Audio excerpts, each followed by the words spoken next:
सभी साथियों को जगदीश प्रसाद की पाठशाला में स्वागत है। सभी साथियों को नमस्कार। कल अपन ने संधि का टॉपिक पूरा कर लिया है और बहुत ही अच्छे तरीके से समझा है विस्तार से, और उस कॉन्सेप्ट कर क्लियर करते हुए उनके बार बार उदाहरण देकर समझा है। तो मैं समझता हूँ संधि में कोई प्रॉब्लम नहीं आ रही होगी आपके। मेरी क्लासें आपको कैसी लग रही है, आपको और किस प्रकार की क्लासें चाहिए, ये आप जब तक मुझे पता नहीं चलेगा, जब तक आप मेन कमेंट बॉक्स में कमेंट करके मुझे नहीं बताओगे। तो ये मेरी उम्मीद रहती है कि मैं आपके लिए बढ़िया से बढ़िया क्लासें लेके आऊँ, आपके रीट की परीक्षा में वो हमेशा कामयाब रहे और बहुत ही महत्वपूर्ण भूमिका निभाए। इसीलिए मैं बढ़िया से बढ़िया क्लासें लगाने की प्रयास करता हूँ। आप प्लीज़ कमेंट कर दीजिए करें मेन कमेंट बॉक्स में, और मेरे चैनल को ज़्यादा से ज़्यादा सब्सक्राइब करें और लोगों तक पहुँचाएँ इसका लिंक, ताकि ज़्यादा से ज़्यादा लोगों को फ़ायदा मिले।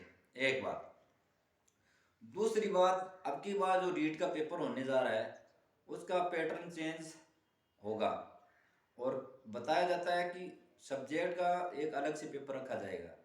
अगर सब्जेक्ट का अलग से पेपर रखा जाता है तो सब्जेक्ट का जो पेपर आएगा उसका एक बहुत ही अच्छा लेवल रहने की अनुमान या संभावना रहेगी। तो अपन उस लेवल तक तैयारी करने का प्रयास करेंगे, उस दृष्टिकोण से व्याकरण का अध्ययन करेंगे। रीट के अंदर जो व्याकरण आएगा हिंदी का, वो कंप्लीट कोर्स मैं आपको यहाँ फ्री में कराऊंगा। बस आप ईमानदारी से ज़्यादा लोगों तक मेरे चैनल का लिंक सेंड करें, और ज़्यादा से ज़्यादा चैनल को सब्सक्राइब करवाएं, और कमेंट ज़्यादा से ज़्यादा लिखें, ताकि आपको किस प्रकार की क्लास चाहिए और मैं आपको किस प्रकार से पढ़ाऊँ, ताकि आप ज़्यादा से ज़्यादा समझ में आ जाए, आपका कॉन्सेप्ट क्लियर हो।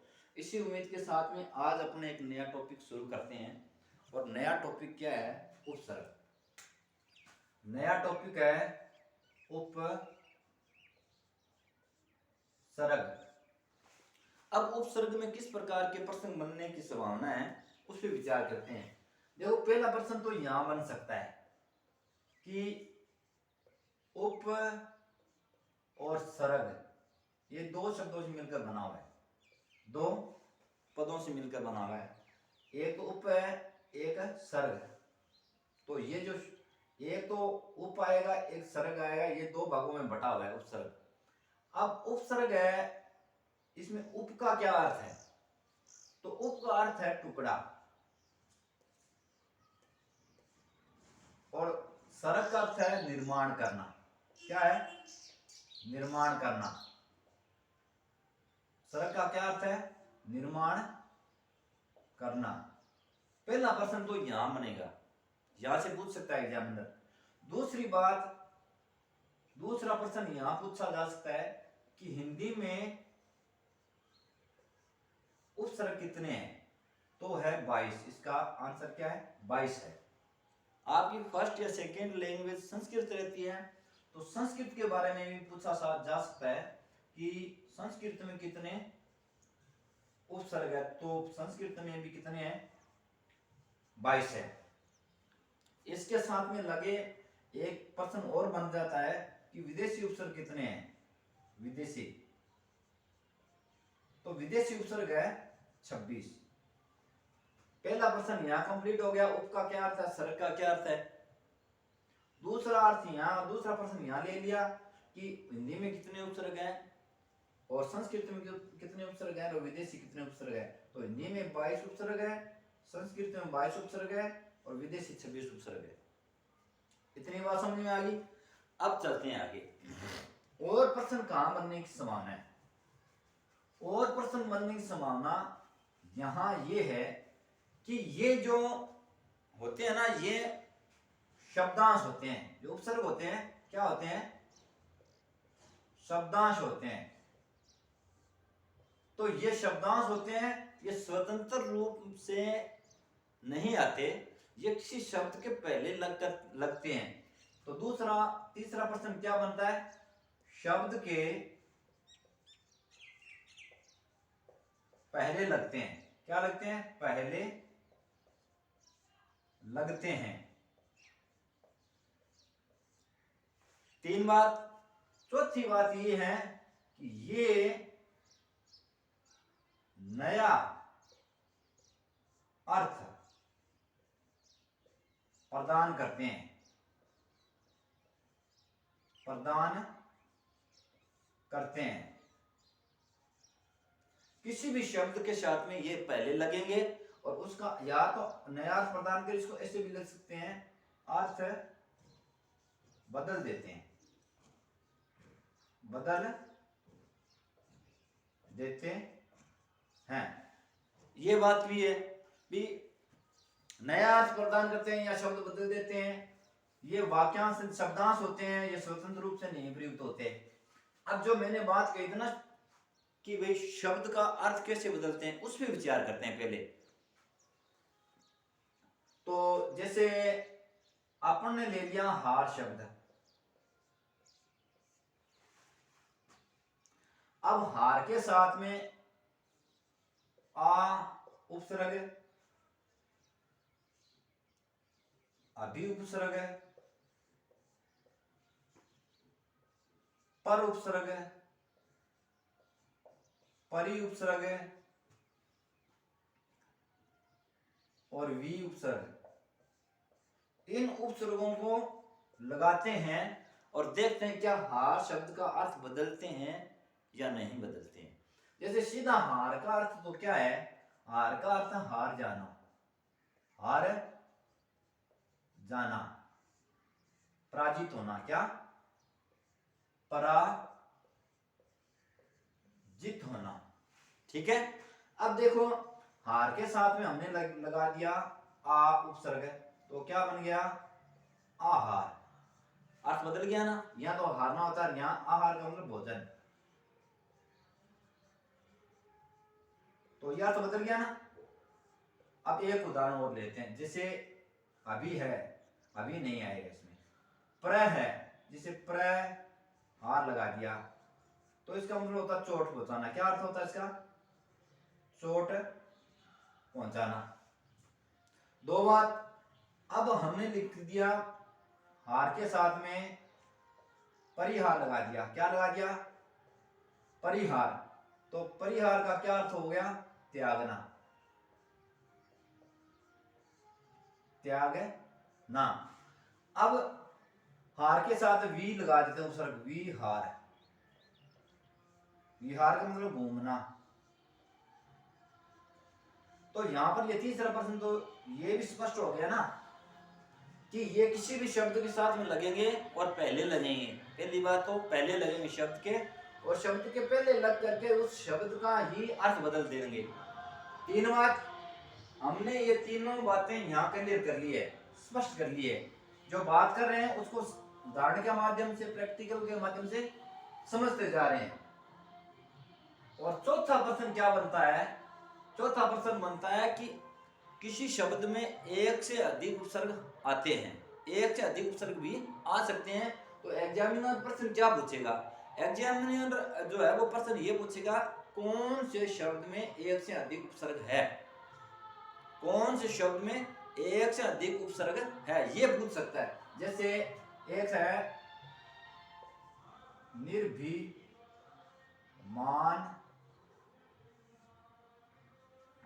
ये शब्द है, एक शब्द है दुर्भिसंधि,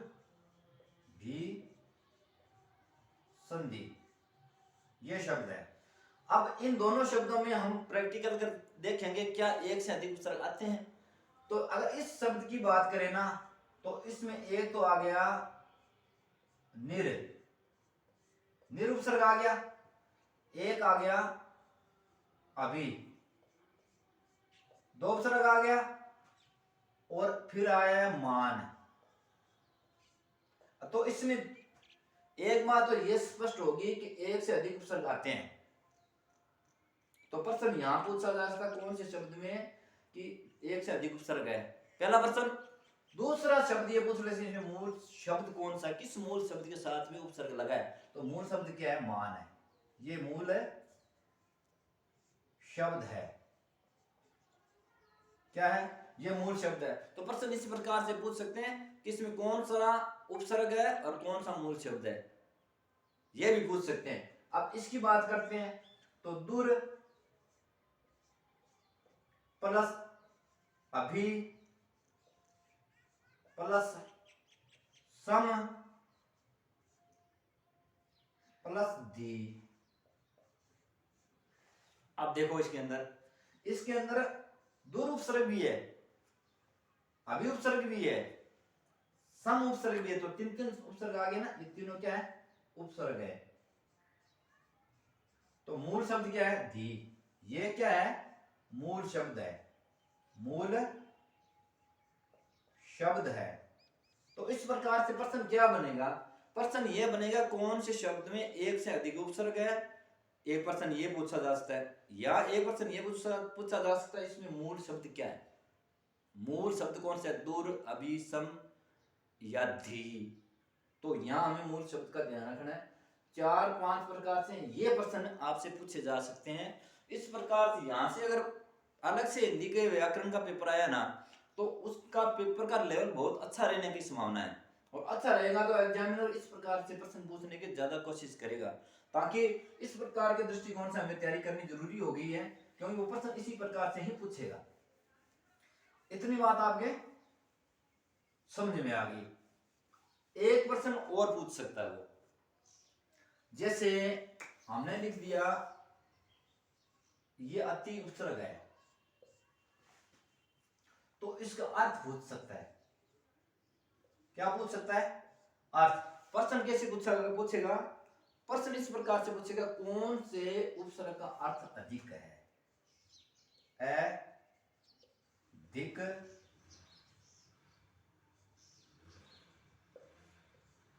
और ऊपर है, ये दोनों ही पूछा जा सकता है। कौन से उपसर्ग का अर्थ अधिक है और ऊपर है, तो अधिक तो इसका भी है, या इसका अर्थ सीमा से परे भी है, सीमा से परे, लेकिन इसका अर्थ ऊपर नहीं है।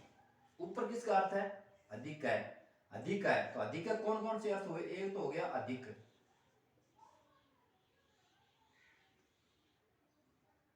अधिक, और दूसरा क्या हो गया, ऊपर। जैसे अध्यक्ष, प्रधान जो ऊपर होता है वो अध्यक्ष बोलते हैं। तो इस प्रकार से ये 5 नंबर या 6 नंबर प्रश्न है, जो उपसर्ग से संभावना है कि इस प्रकार से प्रश्न पूछने की पूरी कोशिश करेगा, और हमें इसी दृष्टिकोण से तैयारी करनी होगी। अब चलते हैं उपसर्गों की ओर। अब अपने उपसर्ग है उनके एक एक दो उदाहरण लेकर के समझते रहेंगे। एक बात और बता दूं मैं शुरू करने से पहले, ज्यादातर जो उपसर्ग होते हैं ना, उनमें छोटी मात्रा होती है, जैसे अति, अधि, अनु। ठीक है। एक बात और, ये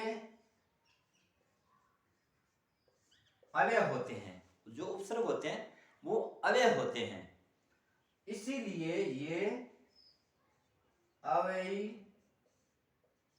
भाव समास का निर्माण करते हैं। किसका, अव्ययी भाव समास का निर्माण करते हैं, निर्माण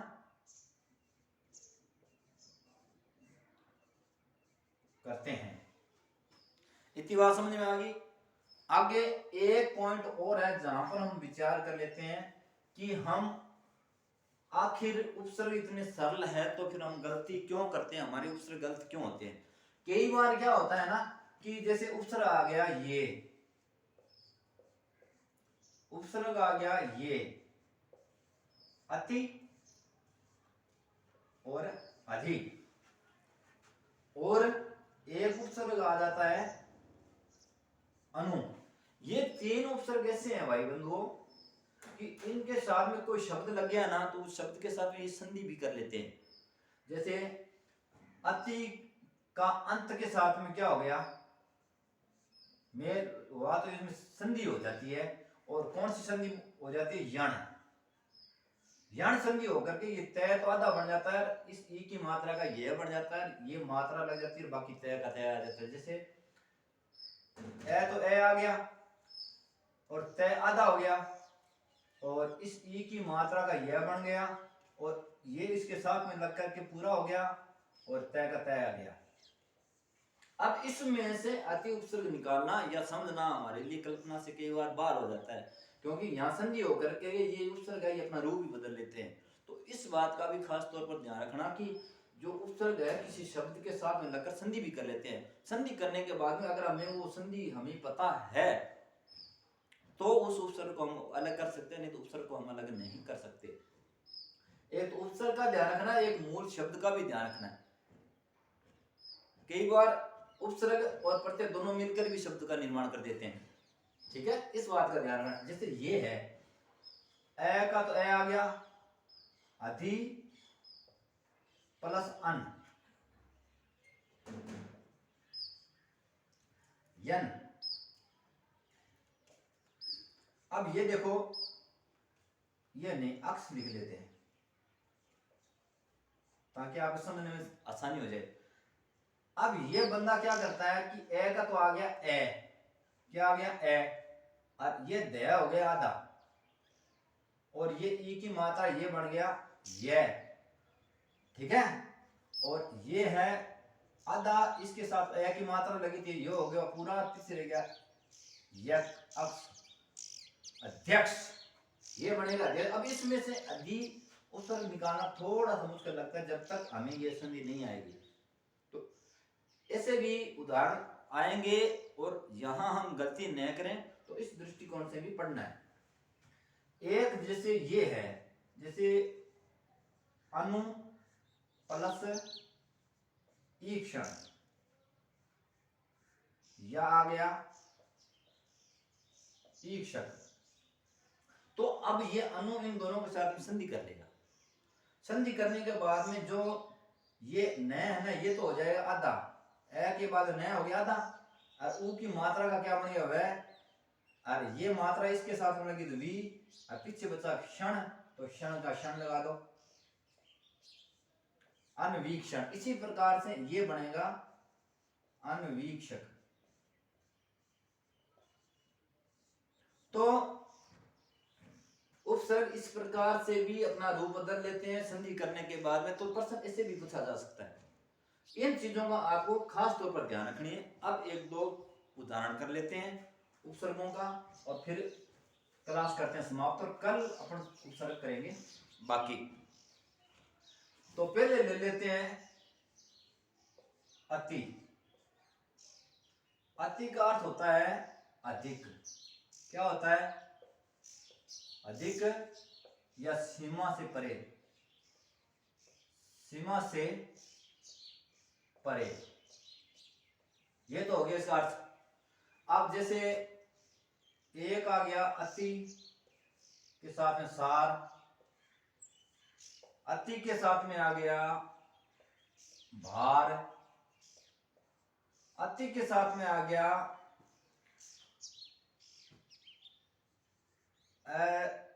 अत्यंत,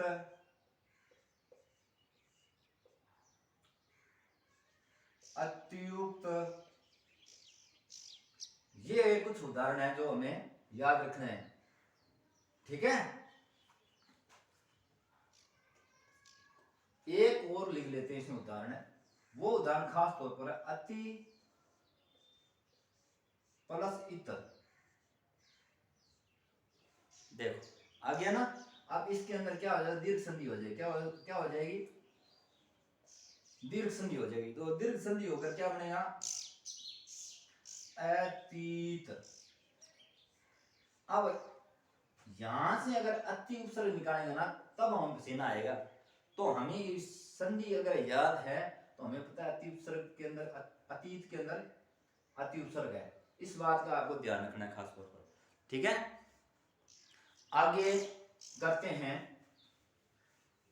एक उदाहरण और ले लेते हैं उपसर्ग का, और उसके बाद में क्लास करते हैं समाप्त। जैसे अधि ले लिया, क्या ले लिया,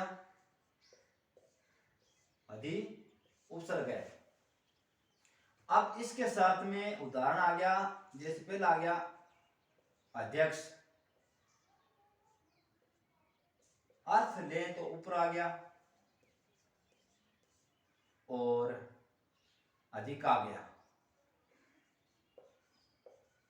ये तो आ गया इसका अर्थ और अध्यक्ष।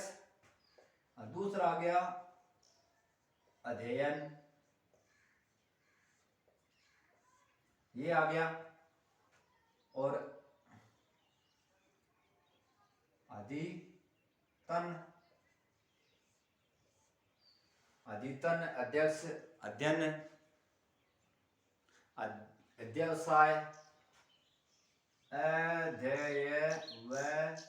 अध्यवसाय। इस प्रकार के उदाहरण हमें ज्यादा आने की संभावना है, ये हमें याद रखना है। ठीक है, एक उपसर्ग है ए, इसमें जैसे ए मर, ए काल,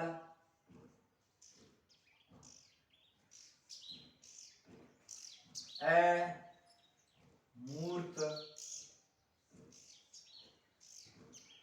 ए सार, इस प्रकार से पूछे जा सकते हैं ए में। तो ये आपको ध्यान रखना है खास तौर पर। ठीक है, आज की क्लास इतनी, बाकी करेंगे उपसर्ग कल। आपको मेरी क्लास कैसी लग रही है? हम बिल्कुल उसी पैटर्न से तैयारी करेंगे जिस पैटर्न से रीट का पेपर आने की संभावना है। रेट का लेवल हिंदी सब्जेक्ट अलग आया, व्याकरण का तो लेवल बहुत अच्छा रहेगा, और उस लेवल के अनुसार ही हमें तैयारी करनी है। मेरी क्लास आपको कैसी लग रही है? मेन कमेंट बॉक्स में आप कमेंट जरूर कीजिएगा, और आगे आपको किस टॉपिक पे आपको क्लास पढ़नी है वो भी मुझे कमेंट करके बता सकते हैं। चैनल को मित्रों, प्रिय विद्यार्थियों, ज़्यादा से ज़्यादा शेयर करें, ताकि और भी हमारे जैसे जो विद्यार्थी हैं जो कोर्स खरीद नहीं सकते उनको भी फायदा मिले, और वो भी रीड को क्रैक करें और अपने आगे का जीवन बड़े अच्छे तरीके से जिए। इसी शुभकामनाओं के साथ में ये मेरी क्लासें लगती रही। आप भी अपना ईमानदार से काम करते रहिए। जगदीश प्रसाद को इजाज़त दीजिए। आज की क्लास इतनी, धन्यवाद।